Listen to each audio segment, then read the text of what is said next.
Bienvenidos, buenas noches, esto es Zona Franca, yo soy Daniel Pacheco. El fútbol colombiano vive tal vez su peor momento en más de una década. La selección Colombia está en crisis, echaron al director técnico que habían traído para reemplazar a Pekerman, luego de 4 partidos nada más echaron a Queiroz, luego de 4 partidos de la eliminatoria y de la peor goleada en décadas, 6-1 contra Ecuador. Colombia está hoy por fuera del Mundial. Los directivos de la Federación Colombiana de Fútbol, encabezados por Ramón Yesurún, el otro es Álvaro González Alzate, acaban de desembolsar más de 16.000 millones de pesos por una multa que les puso la Superintendencia de Industria y Comercio por haber revendido boletas en el pasado Mundial, en un acto de corrupción ya sancionado que avanza ahora en la Fiscalía a un paso muy, pero muy lento. Como sea, Yesurún es un corrupto sancionado, ya se puede decir así, y la sanción la pagó además la Federación Colombiana de Fútbol, reduciendo las arcas con las que ahora tiene que salir a buscar un nuevo técnico para la selección. La liga está vuelta a nada, hay varios equipos en liquidación, algunos por temas de lavados de activos. El Deportivo Cúcuta lo tuvieron que sacar de la liga porque no le pagaba a los jugadores y puede que le pase lo mismo a otros 2 equipos más. Ningún equipo colombiano de la liga avanzó en la Copa Libertadores, solo uno está en la Suramericana y raspando. La plata que le prometieron a los equipos de la liga colombiana por transmisiones internacionales nunca llegó. Acaban de votar al presidente de la DIMAYOR y el nuevo Jaramillo no muestra todavía muchas señales de vida o de cambio.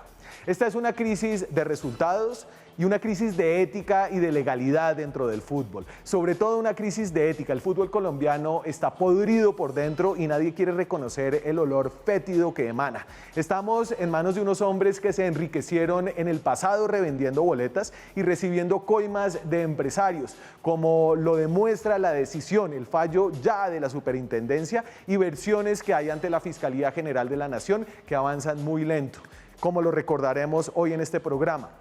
Pero como si el fútbol viviera en otro mundo, parece en este momento en Colombia. En la reciente ronda de medios que dio el corrupto Yesurún, el presidente de la Federación Colombiana de Fútbol, no le hicieron ni una pregunta por sus líos con la justicia. En ninguna de las varias entrevistas que dio, al contrario, a Yesurún parece que ahora le salimos a deber.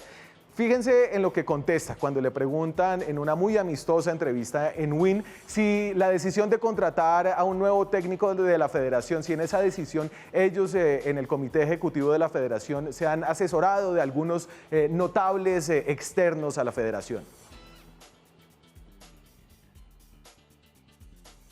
Tal como comisión de notables, no, aquí los que sabemos de fútbol dirigencial somos los que estamos aquí, los que tenemos muchos años. Hoy la gente habla muy claro, es que los directivos también tienen que irse, sí, posiblemente también tienen que irse. Son los mismos directivos que clasificamos al Mundial en las dos oportunidades anteriores y nadie ni siquiera nos dijo gracias. Pero bueno, sabemos perfectamente que esto es un tema de técnicos y jugadores. No les dimos las gracias por haberles comprado más de 40.000 boletas revendidas en el mercado negro. Lo bueno de todos estos malos resultados de la selección, del fútbol colombiano, es que esta podredumbre está quedando en evidencia. En Colombia somos muy buenos para hacernos los de la vista gorda cuando estamos ganando. Tiene que ser un país muy sometido a la corrupción del fútbol si sigue aguantando todo esto mientras vamos perdiendo. Sobre todo porque en el fondo creo que vamos perdiendo porque las entrañas del proceso futbolístico colombiano están podridas hace años. Aquí arranca Zona Franca.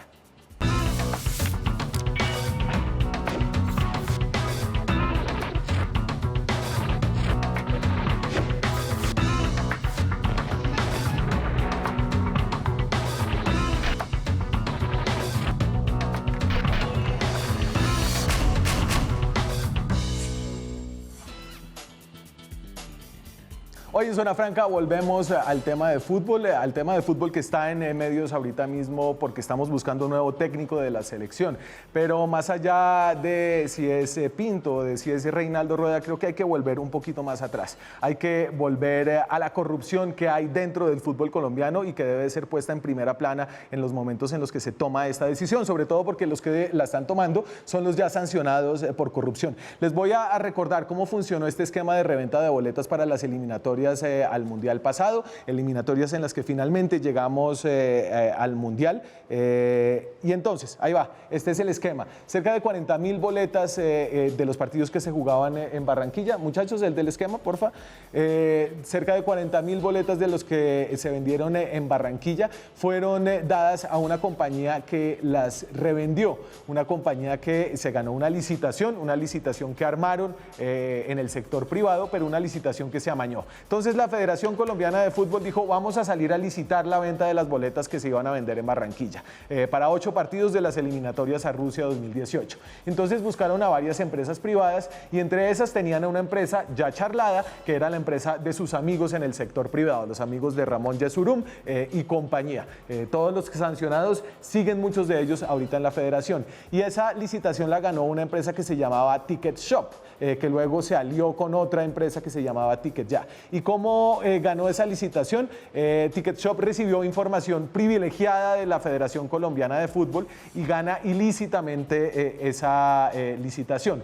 Luego, Ticket Shop, que es la empresa subsidiaria de Ticket Shop y Ticket Ya, desvían y revenden más de 42.000 boletas con sobrecostos en las boletas hasta del 300%. Sin embargo, en toda esta operación quedó claro que había participado el hoy presidente de la Federación Colombiana de Fútbol, que sale a medios y nadie le pregunta, Ramón Yesurum. Esto es lo que dice el fallo de la Superintendencia de Industria y Comercio. Esto es un fallo. Ellos ya pagaron una multa de más de $4 millones a la Superintendencia por delitos en la...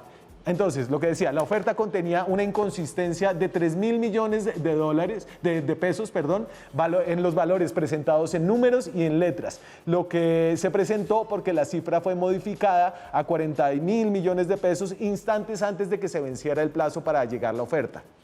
Entonces, en la licitación que hicieron, le dijeron a Ticket Shop a última hora cuánto tenía que ofertar y lo hicieron tan rápido y de una manera tan mediocre que ofertaron el valor para ganarse la licitación, pero no cambiaron el valor en letras que tenían ya en ese contrato.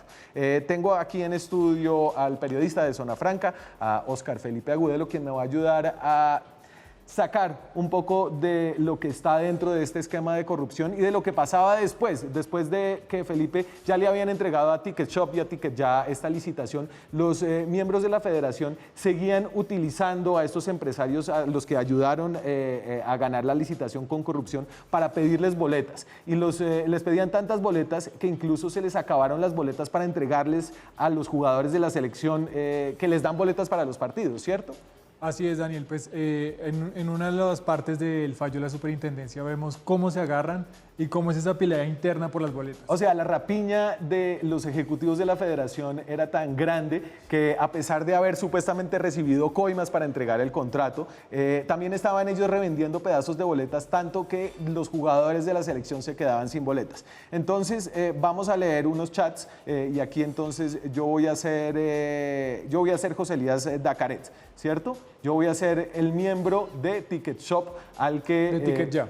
De Ticket Ya, el miembro de Ticket Ya. Y usted va a ser el funcionario de la federación. Yo voy a ser Luis Guillermo Escobar, que es uno de los hombres de confianza de Ramón Yesurum y trabajó con Matos. Entonces, usted es federación, yo soy el de las boletas. Sí, que era socio. Y entonces, usted me llama para pedirme boletas para los jugadores. Yo no le contesto, pero después le escribo por el chat. Vale. Y le digo, ahora te llamo. La boletería que tengo es Oriental Baja y Oriental Alta.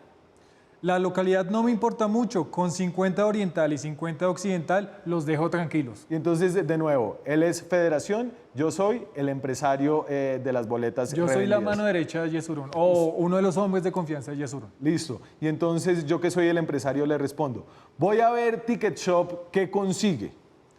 Yo, como miembro de la federación, le respondo, el tema es que les avisé con tiempo otra vez y están jodiendo a los jugadores por tercera vez, increíble.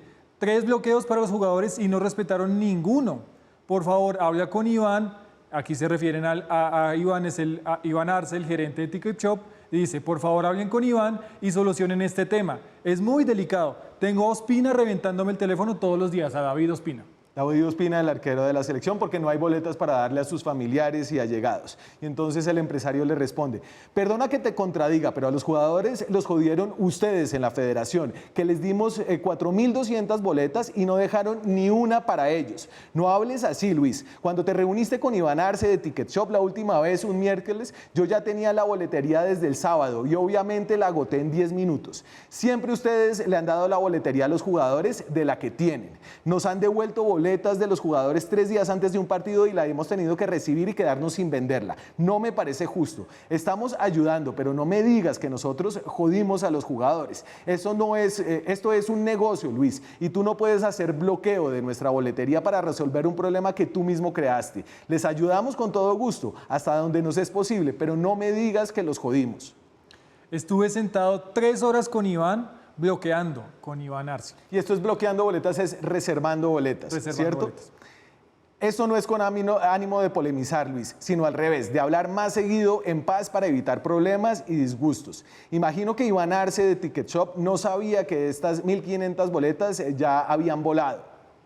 Yo no sé el problema, yo estuve 2 meses antes bloqueando el pedido de los jugadores, de los que juegan el partido. Perfecto, y entonces ahí lo que muestra esta conversación es que la avaricia de los miembros de la federación era tal que en su reventa de boletas de las que le entregaban los revendedores se quedaban incluso sin boletas para la Selección Colombia. Tal cual, y lo muy interesante acá es que le daban 4.200 boletas a los jugadores. Alguien podrá creer, no sé si a los jugadores dan 4.200 boletas, eso habría que analizarlo. Felipe, muchas gracias. Ahora entro con invitados, nos acompañan esta noche de nuevo de la redacción del diario El Tiempo, una de las periodistas investigativas más destacadas que tiene Colombia, Marta Soto, dirige la unidad de investigación del diario El Tiempo y que le ha seguido el rastro a este caso desde hace ya años. ¿Cómo está, Marta? Muy bien, Daniel, muy bien. Sorprendida con esos chats, la verdad, esos no los conocía. Esos son unas joyas y es que hay que seguir sacando esto, Marta, ahorita porque si no se nos olvida. También nos va a acompañar en esta conversación Carlos Cortés, que es creo que sobre todo aficionado al fútbol, abogado, periodista, es el director de la mesa de centro en La Silla Vacía. ¿Qué más, Carlos? Hola Daniel, aficionado, aburrido y frustrado con lo que ustedes están contando. Ojalá ojalá cuando estemos perdiendo la cosa sí se mueva un poquito más, aunque no sé, Marta. Es decir, a Dacaret entiendo, al que estaba personificando acá Felipe, uno de los dueños de las empresas revendedoras de boletas, lo citaron a la fiscalía, pero nada que pasa algo con los miembros de la federación, ¿no? Absolutamente nada. Es más, le voy a contar que en el caso de la fiscal Yajaira Cáceres, que está investigada por supuestamente recibir dádivas, la que estaba investigando el tema de las boletas, le aplazaron la audiencia de imputación de cargos que estaba para diciembre y la dejaron para enero. Le voy a hacer un parangón con lo que pasó cuando murió Maradona, que la gente no le importaba si el tipo pues terminó metido en la droga o hubiera hecho evasión de impuestos en Italia. Hay una frase que yo creo que la podemos traspolar a lo que pasa con el deporte en Colombia. No nos importa qué hagas con tu vida, lo importante es lo que hagas con la nuestra. Acá no les interesa qué pasa en la federación, sino que la selección clasifique. Al parecer, en este momento no hay mucho interés en que salga adelante esa investigación. Y de acuerdo, a ver, y yo creo que aquí la impunidad tiene que ser vista con algo más que moral, desafortunadamente, Carlos, y es que lo que esta situación parece estar demostrando es que si usted tiene una institución corrupta por dentro, los resultados futbolísticos también van a quedar comprometidos. Es que la Selección Colombia, Daniel, es una marca muy poderosa y un negocio muy rentable, incluso cuando le va mal a la Selección Colombia. Es que en las eliminatorias para el Mundial de 2000, para los Mundiales de 2002, de 2006, de 2010, que a Colombia le fue muy mal, igual era un buen negocio, igual se llenaba el estadio, igual la gente sintonizaba los partidos. Entonces, creo que volvemos a una pregunta que se hace cada tanto y es, ¿quién rodea el fútbol? Porque es una marca, es una institución que explota, por supuesto, el sentimiento nacionalista, la afición por el fútbol y pues, por supuesto, todo el mercadeo que hay alrededor de eso, pero que cuando llega el momento de decir, bueno, la justicia lo está haciendo, la superintendencia puso unas multas, no va a haber ninguna renuncia y tampoco lo estamos viendo ni siquiera en la responsabilidad por el rendimiento del equipo. Es decir, Si se va el técnico de la Selección Colombia por un experimento que fracasó, pues tendría que irse alguien. Pero eso no pasa, ni tampoco está pasando cuando están sancionados por la superintendencia y no hay tampoco renuncias de quienes ya está demostrado participaron en esos esquemas de corrupción. No, pues Carlos, además acaban de pagar una multa de 4 millones de dólares, que es básicamente lo que vale tener el director técnico de la selección hasta el próximo Mundial. Y entonces entran con la caja además muy golpeada. Marta, yo me imagino que usted siguió con mucho interés las entrevistas que le hicieron a Ramón Yesurún en esta última ronda. Desafortunadamente no lo vi entrevistado en el tiempo, seguramente habría sido distinto. Pero ¿no se dio usted un poquito contra las paredes cuando nadie le preguntó por este caso de la reventa de boleterías, sobre la sanción por corrupción que pesa sobre él? Me molestó tanto como el hecho de que dio a entender que le quedamos debiendo, que no le agradecimos las eliminatorias pasadas en donde clasificaron a los mundiales. Yo creo que ellos parece que vivieran en otro mundo. Terminamos debiéndoles en este momento. Están molestos con los que los investigamos. No nos pasan al teléfono porque creen que nos les metimos a sus linderos. Y lo que ellos no han entendido es que ellos no pueden delinquir impunemente. Y lo que hicieron con las boletas es un delito y ya está comprobado, y por lo menos administrativamente tienen la camiseta de corrupción. Carlos, el periodismo a veces ayuda a impulsar a las investigaciones judiciales. Cuando el periodismo, no sé, pasó un poco con el senador Pulgar, por ejemplo, Daniel Coronel le dio, obviamente porque le estaban pasando información de las cortes, pero el caso se movió. Aquí el periodismo parece más un aliado de los corruptos en estos casos en algunos momentos que que vigilantes de ese poder.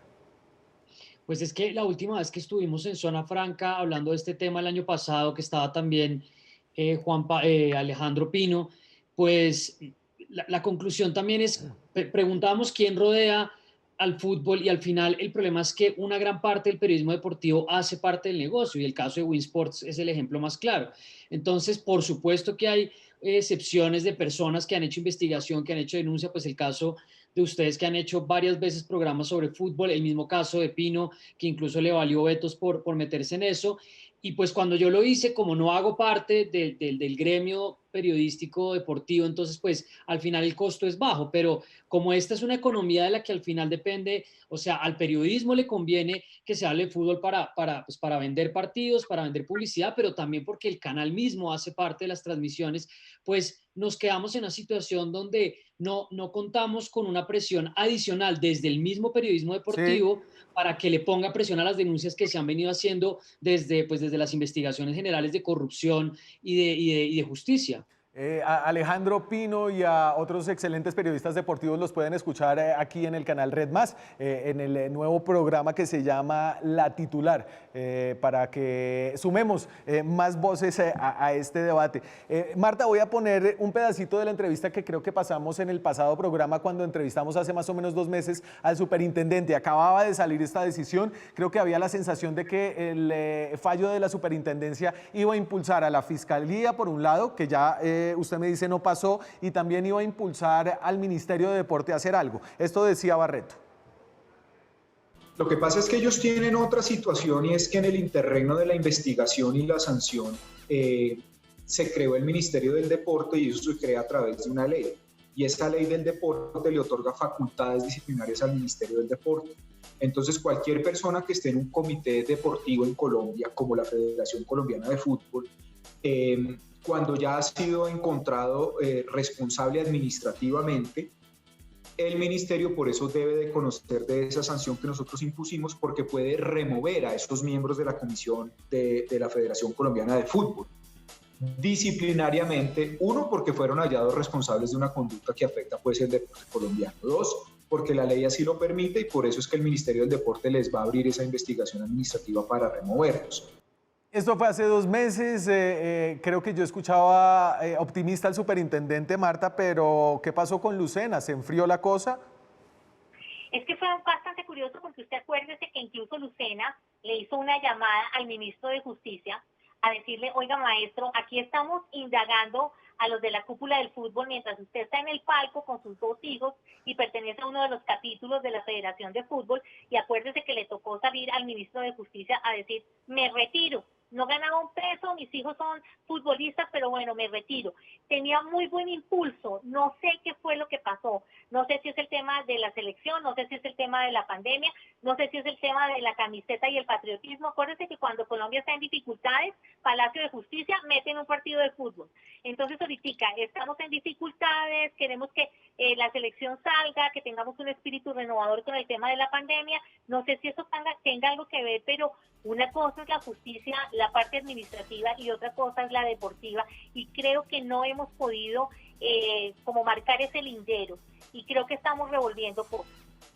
Carlos, a usted el papel del Ministerio del Deporte acá, es decir, nadie hace nada, entonces uno dice está bloqueada, la SIC se movió, está bloqueado en la Fiscalía, el asunto no avanza ahí, Procuraduría obviamente no es muy claro que tenga mucho que ver ahí, Ministerio de Justicia, pues el señor es el invitado a los partidos de Yesurum, Ministerio de Deporte, ¿usted ve algo ahí? Bueno, lo primero que yo diría es que además la investigación de la boletería la movió el superintendente anterior.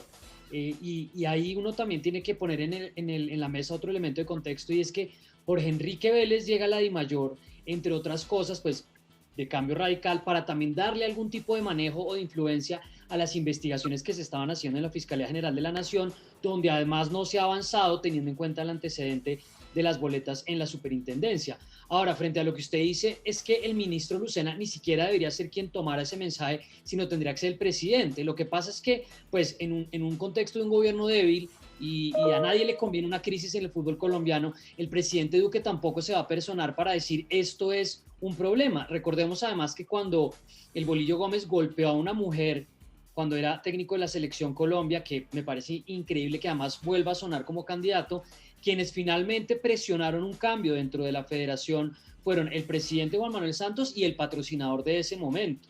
Entonces, en este momento ni siquiera necesitaríamos que se hablara de sanciones administrativas o que el Ministerio del Deporte estuviera hablando de eso, sino de un mensaje político más desde arriba, a decir, el fútbol colombiano se tiene que depurar, porque es que el negocio no está funcionando, hay unos antecedentes de corrupción enormes, los mismos que están sancionados por la venta de boletería y la corrupción hacen parte de los directivos, y tenemos un pasado muy negro del fútbol para pensar que este tema no es importante. Marta, Carlos, voy a hacer un muy breve corte de comerciales y seguimos esta discusión sobre la selección colombiana de fútbol y la podredumbre del fútbol colombiano, un par de minutos. Seguimos en Zona Franca, esta noche volvemos al mundo del fútbol. Menos el mundo deportivo y más el mundo del negocio, de la administración, de una de las pasiones que realmente mueven a este país, la Selección Colombia. Ahora, cuando estamos buscando un nuevo técnico, lo que deberíamos buscar es una nueva dirigencia, porque la que está corrompida. Estamos hablando con Marta Soto del Diario del Tiempo y Carlos Cortés de la Mesa de Centro. Voy a poner aquí un poquito la estructura de cómo funciona la federación para que hablemos de los otros actores que también tendrían que empezar a responder acá. Entonces, la Federación Colombiana de Fútbol es afiliada a la FIFA, miembro de Conmebol y está a cargo obviamente de todas las selecciones Colombia, femeninas, masculinas, mayores y categorías inferiores, a las que tampoco les ha ido bien las categorías inferiores. Y en su comité ejecutivo está agrupado la DIMAYOR, que son los clubes profesionales, y la DIFútbol, los clubes aficionados. Sus aliados son obviamente patrocinadores y otros socios. Marta, o sea, si no funciona nada en la Fiscalía, en el gobierno, en otras entidades de control, habría que empezar a ver qué está pasando con los patrocinadores, otra gente que le pone sus logos a la selección, y esto no se debe estar viendo bien reflejado, ¿no? Pues yo no sé hasta dónde a ellos les interese. Le voy a dar un breve ejemplo. Fernando Jaramillo, el nuevo que llegó de la DIMAYOR, que viene de Bavaria y viene, bueno, ha intentado plantear como una gobernabilidad diferente y no lo han dejado. Obviamente está muy bueno, él dice que le den tiempo, pero el señor para mover una lámpara necesita los 36 votos de los equipos en donde hay gente con vínculos con la mafia, en donde hay gente con, digamos que nexos nosatos, pero también hay gente respetable. Y mientras eso no pase, me parece que es muy difícil. Yo le apuesto un poco más al ministro del deporte, porque contrario a lo que algunos dicen que esto es un tema administrativo, no. Él tiene la posibilidad de remover a la cúpula. Lo que pasa es que me imagino que ellos dirán, la selección perdiendo, goleada, sin técnico, pues este no es el momento. Y eso es lo que molesta, que por un tema deportivo se vaya a truncar una decisión administrativa que puede terminar removiendo a Yesurum y compañía. Claro, pero entonces no hay buen momento, porque si cuando están ganando, Carlos, a nadie le importa y estamos todos tomando cerveza, brindando con colombiana, yendo a Home Center, estoy hablando de los patrocinadores de la selección, si no es cuando pierden, entonces ¿cuándo? No, es un golpe de pecho y una reflexión muy complicada, y lo digo en mi caso como hincha de la selección Colombia. O sea, yo, por ejemplo, dejé de ver partidos de Millonarios cuando salió Win Plus porque dije, yo no voy a comprar un canal por el que ya estaba pagando, y realmente tiene que haber un gesto desde los consumidores para de alguna forma poner de presente esta crisis. Pero la selección Colombia se vuelve ese comodín y esa marca y ese patrimonio que nunca se agota.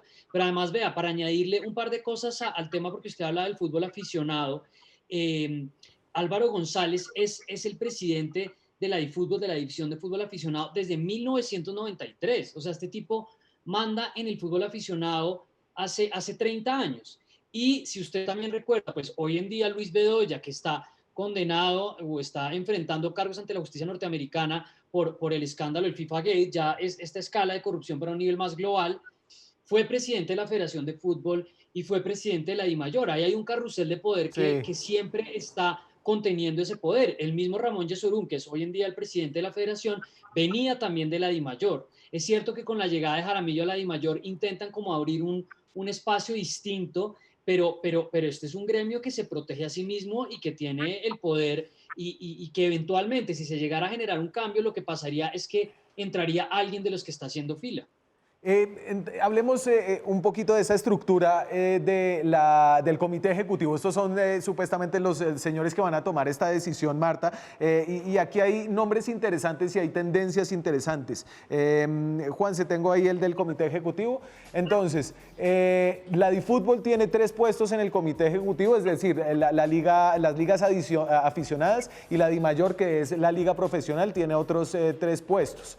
Ahí entró Fernando Jaramillo, que es quien viene a reemplazar a Luis Guillermo Vélez, y esos son sus 3 miembros, y está como presidente de la Federación Ramón Yesurún.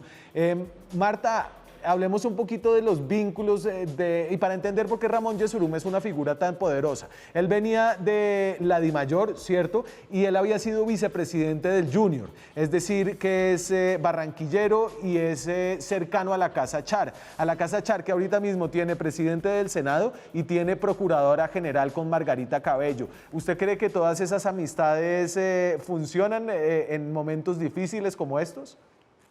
Yo creo que funcionan, y le voy a dar un dato. Acuérdese que Jorge Luis Vélez también es Cambio Radical y en ese momento estaban muy cerca de la Casa Char. La señora procuradora, y le doy un dato porque lo sé de muy buena fuente, acaba de renunciar a un rol que tenía en la Conmebol, y en el pasado también estuvo en la DIMAYOR, en la época de Jorge Perdomo.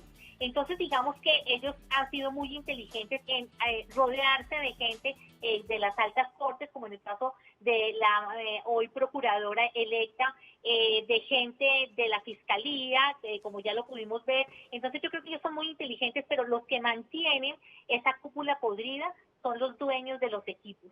Y yo creo que a ellos es a los que hay que presionar, porque hay algunos sectores opacos, otros sectores poderosos de empresarios, y yo creo que esos sectores poderosos de empresarios son los que tienen que empezar a apretar. Para mirar hacia adelante, ¿cómo se podría romper este encuadre, Carlos? A ver, de nuevo, yo siento que si no es ahora, hemos tratado de presionar desde el tiempo, desde otros programas y desde otros periodistas deportivos, pero parece que es difícil. Toda esta gente que está rodeando al fútbol colombiano realmente tiene un cerrojo que está muy blindado.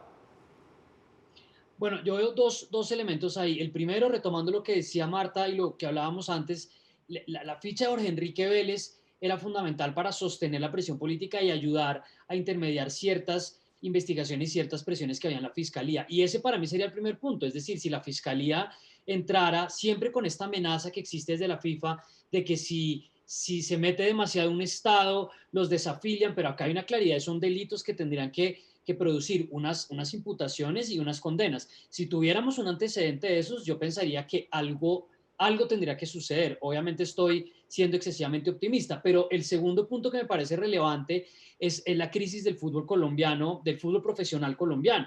Y ahí creo que eso fue lo que termina produciendo la salida de Jorge Enrique Vélez, más allá de sus conexiones políticas y de lo que él podía mantener, es que, que no produjo lo que prometió, que era ese negocio chimbo de vender los derechos del fútbol colombiano. Imagínense, más allá de unos cuantos colombianos en el exterior o de muchos colombianos en el exterior, ¿quién más va a ver fútbol colombiano desde afuera? Esa plata no llegó, ese contrato no existió, por más que se le vendió ese cuento a los presidentes de los clubes.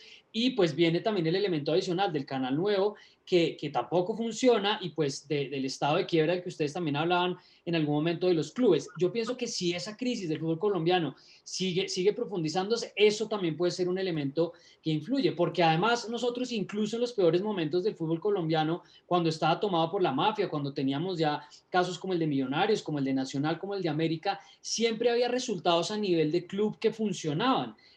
Yo no recuerdo, y pues lo sabrán mejor los periodistas deportivos, pero yo no hay un momento en el que los clubes colombianos hayan estado tan mal como están ahora, y yo pienso que ese también es un elemento importante. Para temperar todo este optimismo que sale un poco de ustedes en medio del pesimismo alrededor de la selección, les voy a poner de nuevo el del full de Yesurum Notables. Cuando le preguntan en Win a Ramón Yesurum si ha llamado a alguien para asesorarse, una comisión de notables, así parece de preocupado y de autocrítico acerca de su propia gestión. Tal como comisión de notables, no, aquí los que sabemos de fútbol dirigencial somos los que estamos aquí, los que tenemos muchos años. Hoy la gente habla muy claro, es que los directivos también tienen que irse, sí, posiblemente también tienen que irse. Son los mismos directivos que clasificamos al Mundial en las dos oportunidades anteriores y nadie ni siquiera nos dijo gracias. Pero bueno, sabemos perfectamente que esto es un tema de técnicos y jugadores. Gracias, señor Yesurum. Gracias por revender las boletas de la Selección Colombia. No sé qué quería, gracias porque Marta Soto, Marta, Chivé, hágale, estamos esperando. Pero ¿qué quiere que le diga? Lo único que le puedo decir es que la imputación de cargos a Yajaira, la fiscal que supuestamente recibió dádivas de la federación para no avanzar en el tema de las boletas, supuestamente porque ella lo niega tajantemente, quedó para enero. Que me dicen, porque le hice la tarea, que Jaramillo está un poco, digamos que esperando a ver si lo dejan reformar la DIMAYOR o si no tomar decisiones, que yo creo que eso también serviría mucho. Y que me dicen que va a ser Reinaldo Rueda, que ya está deshaciendo el contrato con Chile.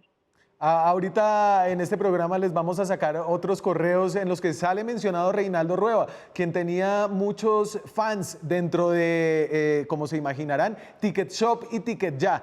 Carlos, Marta, muchas gracias por hablarnos esta noche. Pues muchas gracias a ustedes, y acuérdense que por ahí en el tema de Maradona salieron algunas fotos de jugadores y directivos con mafia, etcétera. Eso no ha pasado todavía en la historia. No ha pasado, aquí seguimos con esta historia. Nosotros seguimos con otras voces esta noche, ya regresamos. Seguimos en Zona Franca, hablamos de la crisis del fútbol colombiano, no solamente crisis de resultados, una crisis de dirigencia, una dirigencia sancionada por corrupción que sigue ahí intocable, ahora decidiendo el futuro de la selección acerca de un nuevo técnico. Y ahora que hablamos de cambios de técnicos en la selección, quiero sacar uno de los chats que revela la Superintendencia de Industria y Comercio en su sentencia sobre la sanción que le puso a los miembros de la federación por 16.000 millones de pesos por revender boletas y entregarle este contrato de una manera espuria a una empresa privada, a una de esas empresas que es Ticket Ya. El representante legal de Ticket Ya escribió en un grupo de WhatsApp esto en 2016, que es importante traer a cuento ahora mismo. Se llama Medardo Alberto Romero Riveros. Dice más o menos en 2016, cuando la selección estaba teniendo algunos problemas. Hay que sacar ya a Pekerman, pero ya. Si no, no vamos al Mundial. Reinaldo Rueda es la ficha a jugar. Pekerman nos tiene por fuera del Mundial y si no clasificamos pensaría que Yesurún perdería su presidencia y Ticketya.co se pregunta, socios, peligro. Ahora lo más importante es una campaña muy fuerte publicitaria para el partido con Bolivia. Es el momento de que nuestros aliados y amigos Caracol y Win nos apoyemos. Desde hoy, Ticketya.com a través de las redes sociales inicia campaña. Acompáñenos en nuestra selección, clasificación al Mundial. Ganando a Bolivia volvemos a estar por dentro. Esa es la campaña que debemos generar. Luego termina esto diciendo, pero después si vamos al repechaje tal vez no sería tan malo porque hay otro partido más para revender boletas. Quiero conectar ahorita a José Orlando Asensio, que es periodista fanático del fútbol y subeditor de deportes del diario El Tiempo. ¿Cómo está, José Orlando? Hola, ¿qué tal? Un saludo para todos. Venga, nosotros aquí en Red Más y en El Tiempo creo que nos hemos encontrado en este tema porque como ninguno tiene fútbol, entonces podemos hablar, ¿no? Claro, claro que sí. A propósito de esto, venga, ¿cuánto se meten los directivos y los ejecutivos y los intereses paralelos a la federación en estas decisiones de cómo escoger un cuerpo técnico? Pues hombre, todos lo miran por el lado de su negocio y su negocio es la venta y en este caso particular la reventa de la boletería.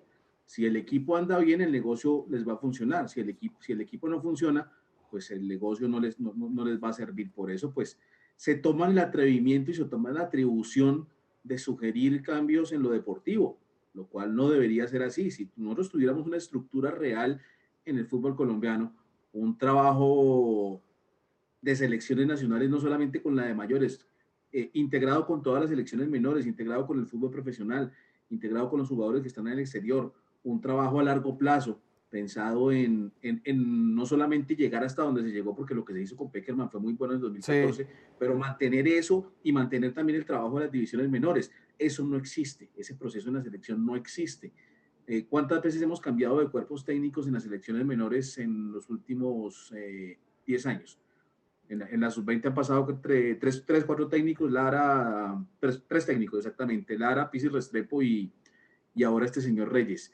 En la sub-17 pasaron varios, estuvo Rivera, estuvo Harold Morales, estuvo el Chamo Serna, ahora está Héctor Cárdenas. Entonces, no hay una continuidad en los trabajos, no hay un verdadero proceso de selecciones y eso hace que la inmediatez permita, claro, a los actos de porque además esa inmediatez, Romero, ya lo vamos a hablar más adelante, pues se genera todo este clima primero de incertidumbre y segundo de unas atribuciones que no tendrían por qué tener personas que incluso son ajenas a la Federación Colombiana. José Orlando, le voy a poner un pedacito de lo que dijo Yesurún en la entrevista con Win acerca de su optimismo, acerca de cómo iba a ser muy fácil para Colombia, un equipo apetecido a nivel mundial, conseguir un nuevo técnico para la selección.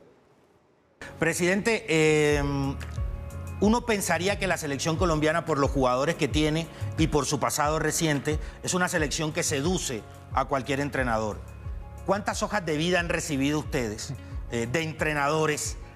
Ya la sonrisa creo que pasaron las 15 hojas de vida. ¿Cuántas hojas de vida han recibido? ¿Cuántos personajes se han acercado a ustedes para llevarles o para servirles de algún tipo de puente con entrenadores? Y más o menos, ¿cuánto tiempo es el futuro inmediato? De campo, 15 hojas de vida, no. Yo no te puedo decir que son 15 hojas de vida, son 100. 100 hojas de vida nos han llegado. Y las recibimos con agrado porque al recibirlas nos están enalteciendo. Nos están diciendo, ustedes tienen una selección importante, tienen jugadores muy buenos. Nos gustaría colaborarles. Y ahí hay una muestra de, primero, esa complacencia de un tipo de periodismo, sobre todo el que está en el negocio del fútbol con la dirigencia. Le están hablando a un man que acaba de ser sancionado y que le costó a la Federación Colombiana de Fútbol $4 millones por corrupto y son puras risas. Y por el otro lado, entonces, en ese sentido me pregunto, Asensio, ¿qué tan atractiva es realmente la selección? Es decir, usted irse a firmar un contrato con un señor que es un corrupto sancionado, ¿qué tantas hojas de vida serias puede traer realmente? La Selección Colombia como tal sí es un producto atractivo para cualquier entrenador, un equipo que viene de ser 2 veces mundialista y en ambas sabe pasar la fase de grupos, no deja de ser atractivo. Pero más allá de eso, vuelvo al tema de la estructura. Estos directivos tendrían que haberse ido. Y no solamente no se van a ir, sino que están tratando de dilatar todo el tema. Ya pagaron una multa que usted menciona altísima y con un presupuesto que con esa plata pueden pagar perfectamente un cuerpo técnico de selección de mayores. O pueden hacer otras cosas. Por ejemplo, una liga femenina decente. No hubo 1.500 millones de pesos para hacer una liga femenina. Tuvo que llegar el Ministerio del Deporte a ponerlos. Terminaron consiguiendo un patrocinio a última hora. Y la liga se hizo por gestión externa y no por la gestión de la federación o de la DIMAYOR, que casi fueron partidarios de no hacerla. Ese dinero termina despilfarrándose en pagar una multa por la indelicadeza de estos señores y por unos hechos de corrupción que ya pues, de todos son sabidos y que no tendrían por qué estar estos señores a cargo de la Federación Colombiana de Fútbol, pero siguen ahí y no se van a ir. Mientras no haya una investigación, mientras el tema no llegue a la Fiscalía, el tema de la reventa de la boletería, ellos no se van a ir.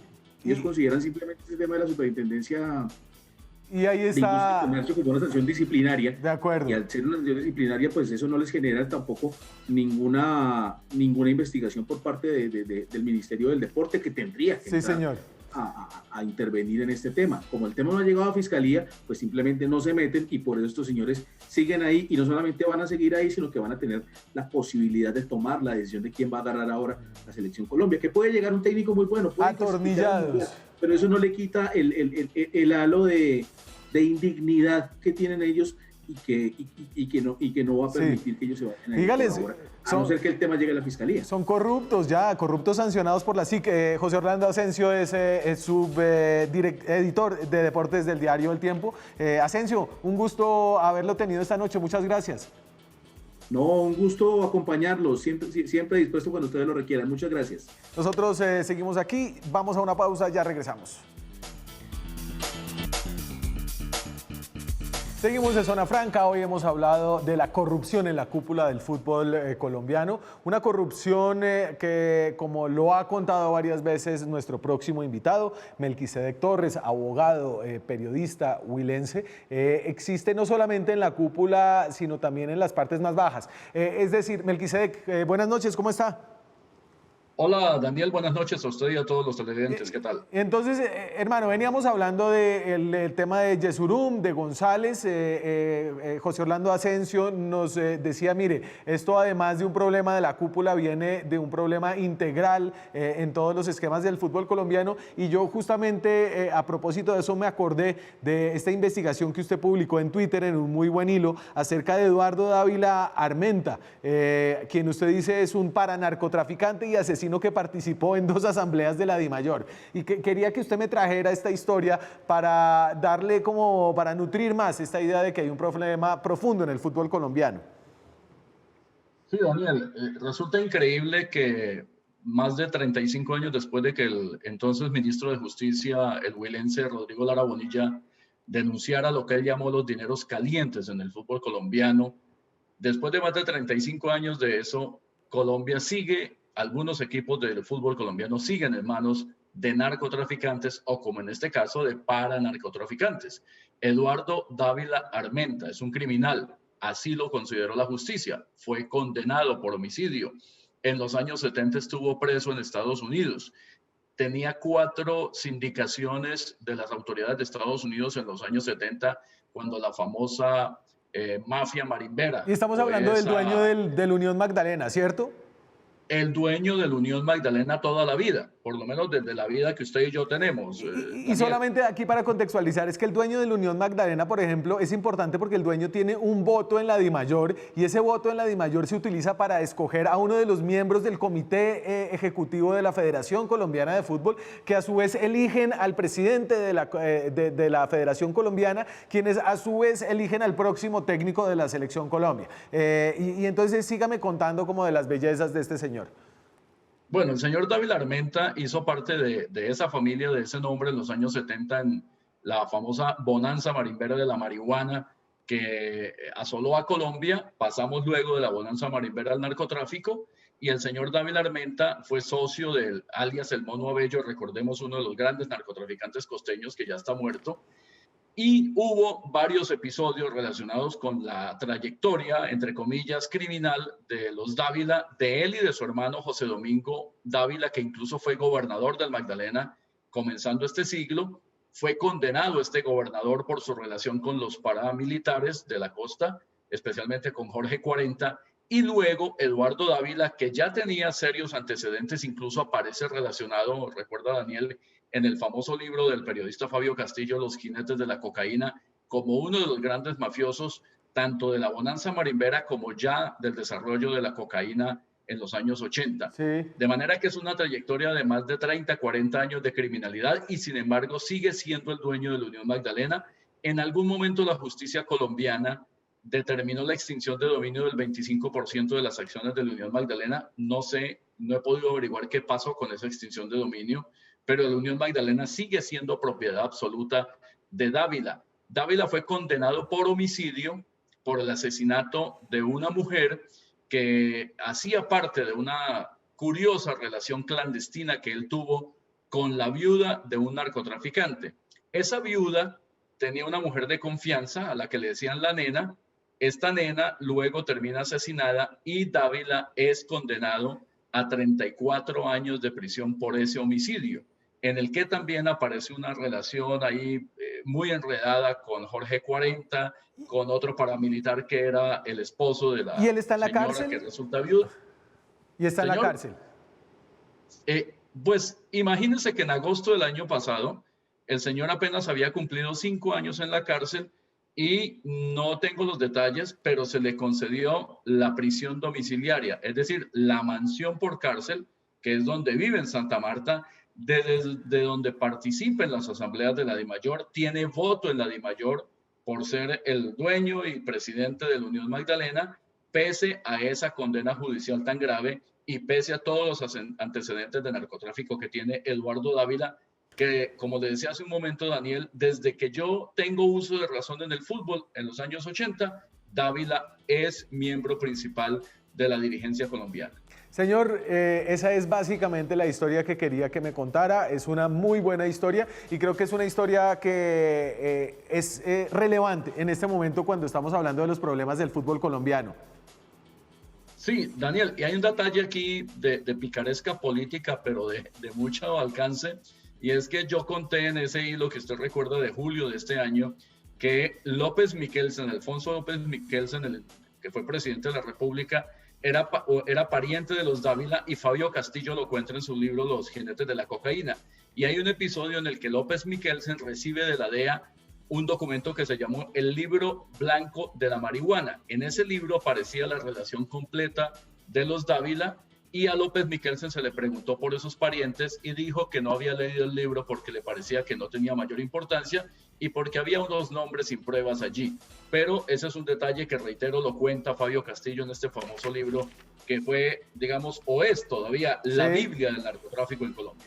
Melquisedec Torres es periodista, es abogado y nos trae un poco de historia para entender el presente. Muchas gracias, señor. Muchas gracias, Daniel, a todos los televidentes. Una buena noche.